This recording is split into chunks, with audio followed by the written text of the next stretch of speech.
নমস্কার বন্ধুরা, হরে কৃষ্ণ, রাধে রাধে। বাড়িতে ধন ধান্য সুখ সমৃদ্ধি কখনোই কম হবে না যদি মা অন্নপূর্ণার মূর্তির এইভাবে পুজো আপনারা করে থাকেন। যারা বাড়িতে মা অন্নপূর্ণার মূর্তি, বিগ্রহ বা ফটো নিয়ে আসতে চাইছেন এবং তার স্থাপনা করতে চাইছেন, তাহলে যে পূর্ণিমাটি আসতে চলেছে সেই পূর্ণিমাতে আপনারা এই পদ্ধতিতে মায়ের স্থাপনা করতে পারেন। হিন্দু ক্যালেন্ডার অনুযায়ী এটি অগ্রহায়ণ মাসের লাস্ট দিন আর বাংলা ক্যালেন্ডার অনুযায়ী পৌষ মাসের প্রথম পূর্ণিমা। তো চলুন শুরু করা যাক। মা অন্নপূর্ণার জন্য আপনারা জায়গাতে খুব সুন্দর করে আলপনা দিতে পারেন অথবা এই রকমভাবে একটা চৌকি তৈরি করে নিতে পারেন। জল চৌকির ওপরে আমি একটি লাল কাপড় দিয়েছি এবং এইভাবে আমরা একটা মা অন্নপূর্ণার জন্য স্থাপনার জন্য একটা সুন্দরভাবে চৌকি তৈরি করব। যদি নিজে কিছু ফুল থাকে, ফুল দিয়ে সুন্দর করে সাজিয়ে নিন এবং জায়গাটি যত সুন্দর ভব্য হবে তত সুন্দর লাগে দেখতে।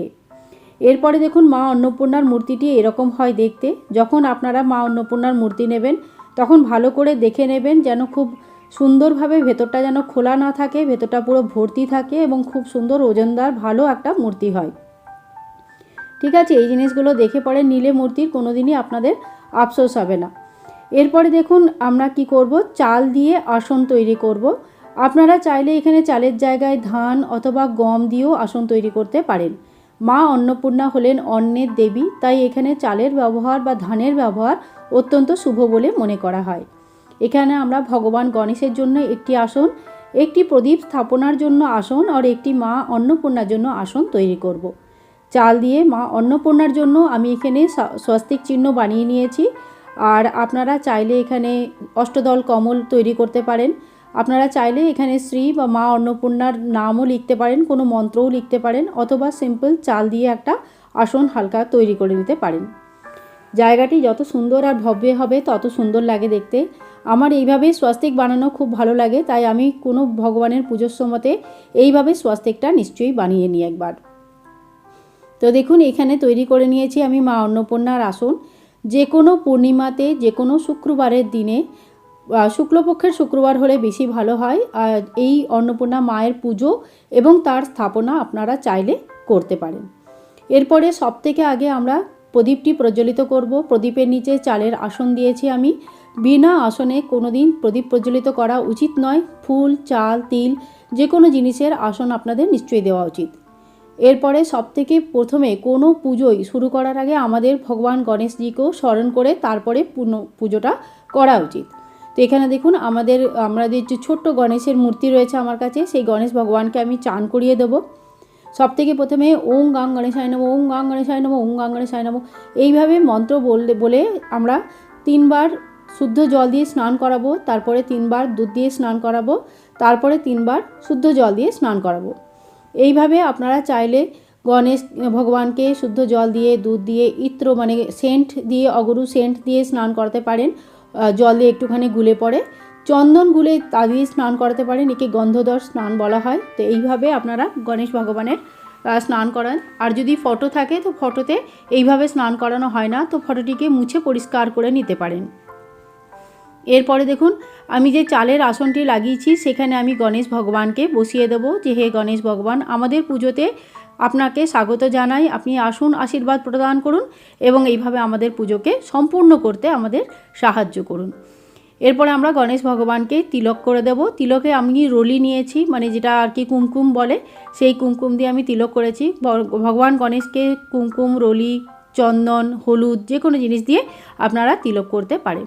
এরপরে আমি বস্ত্র অর্পণ করব। বস্ত্র অর্পণের সময় বস্ত্রম সমর্পয়ামি এই মন্ত্রের জপ করতে পারেন, অথবা ওং গাং গণেশায় নমঃ এই মন্ত্র মনে মনে বলতে বলতে আপনারা পুজো করতে পারেন।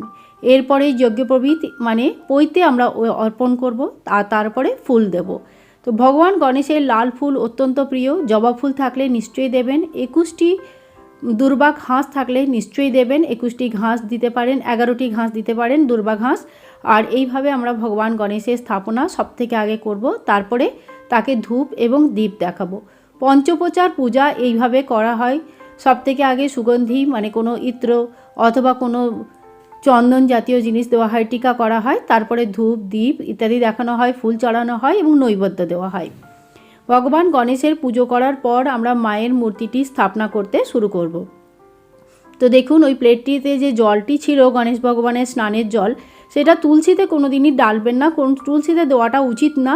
তার জায়গায় আপনারা অন্য কোনো ছোটো গাছে বা কোনো বড় গাছের নিচে দিতে পারেন।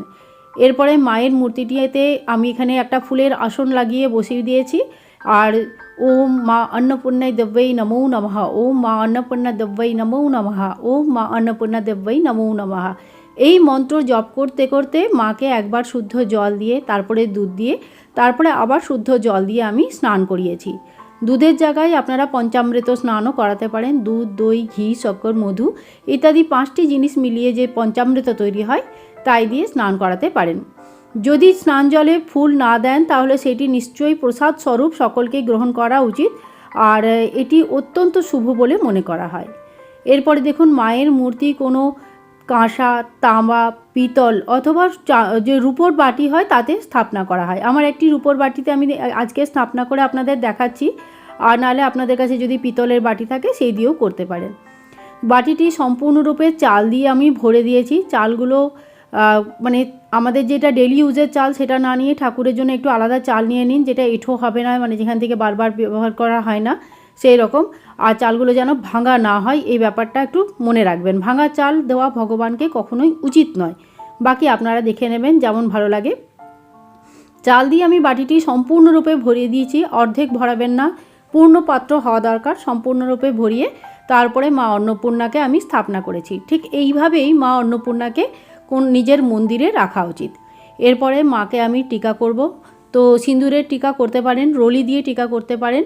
তো জয় মা অন্নপূর্ণে, জয় মা অন্নপূর্ণে, জয় মা অন্নপূর্ণে। অন্নপূর্ণা মায়ের মন্ত্র যদি জানেন তাহলে মনের মন্ত্রটি নিশ্চয়ই মনে মনে বলতে থাকবেন। মন্ত্র জপ করা যে কোনো পুজোতেই মানে অনেক সমৃদ্ধি নিয়ে আসে। আর যদি মন্ত্রটি না জানেন তাহলে ডিসক্রিপশান বক্সটা একবার চেক করে নেবেন, সেখানে মন্ত্রটি আমি দিয়ে রাখবো। এরপরে মাকে আমি একটি করে ফুল চড়িয়ে দেবো। প্রত্যেকবার যখন ফুল চড়াবো মায়ের মন্ত্র জপ করতে করতে একটি করে ফুল চড়াবো। এইভাবে ফুল চড়ালে আমাদের মন্ত্র জপ এবং ফুল দেওয়া দুটোই আমাদের কার্য হয়ে যায়। তো দেখুন বাড়িতে খুব অল্প জিনিস দিয়ে, খুব অল্প পরিমাণের জিনিস দিয়ে আমি এই পুজোটি করে আপনাদের দেখাচ্ছি। দেশে বিদেশে যেখানেই থাকেন, যদি আমার মতন আপনাদেরও সমস্ত জিনিসের জোগাড় না করতে পারেন তবুও এইভাবে আপনারা পুজোটা করতে পারবেন। তো এরপরে দেখুন একটা কলাবা, মানে একটা যেটা হাতে বাঁধে যে রক্ষা সূত্র হয়, সেই সূত্র আমরা ভগবানকে পরিয়ে দিয়েছি। আর কিছু অলংকার যা আপনাদের কাছে আছে, মায়ের জন্য নিয়ে এসেছেন, সেই অলংকার মাকে পরিয়ে সাজিয়ে তুলুন। এইভাবে মাকে সাজিয়ে তোলার পর আমরা মাকে ধূপ দেখাবো। প্রদীপ আমরা আগেই প্রজ্বলিত করে রেখেছি, প্রদীপ দেখাবো। আর ফুল অলরেডি আমরা দিয়ে রেখেছি। তো এইভাবে আমাদের পঞ্চোপচার পুজো সম্পূর্ণ করব।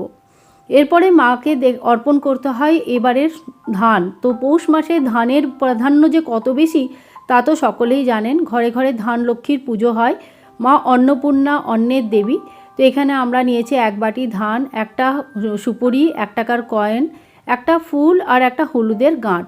এটা আমরা মাকে নিশ্চয়ই অর্পণ করব এবং সারা বছর আমাদের ঘরে ধন ধান্য মান সম্মান সম্পত্তি খাওয়া দাওয়া কোনো জিনিসের যেন অভাব না থাকে, এই রকমই মায়ের কাছে আশীর্বাদ চাইব। কেউ যদি সামনে ভুকা থাকে, কেউ যদি সামনে খিদেতে ক্ষুধার্ত থাকে, তো তাকে খাবার দেওয়ার মতন ক্ষমতা এবং মানসিক ইচ্ছা দুটোই যেন আমাদের থাকে।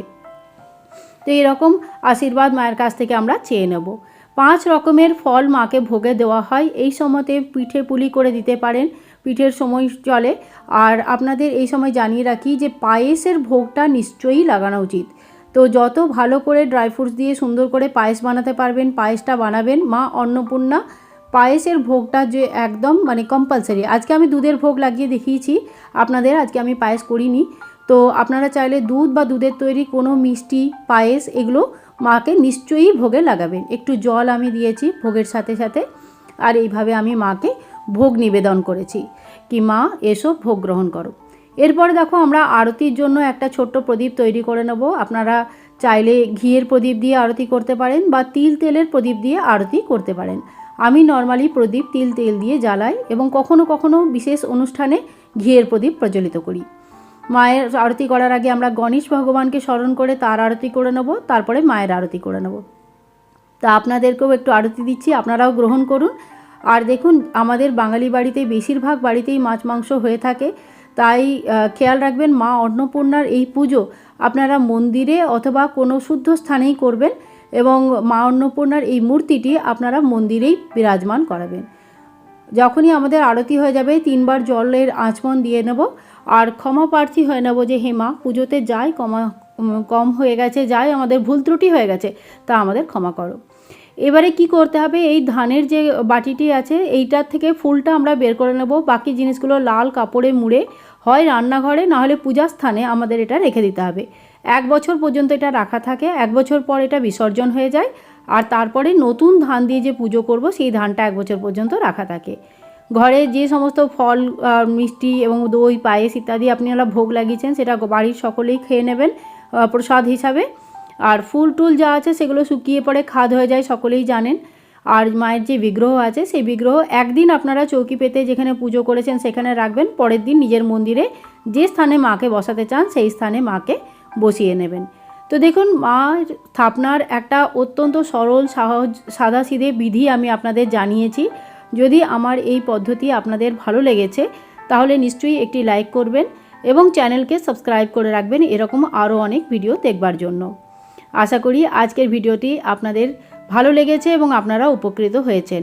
মা অন্নপূর্ণা যে ঘরে বাস করেন সেই ঘরে সুখ শান্তি সমৃদ্ধি সবসময়ই থাকে। আজকের ভিডিওটি এখানেই শেষ করছি। হরে কৃষ্ণ, রাধে রাধে।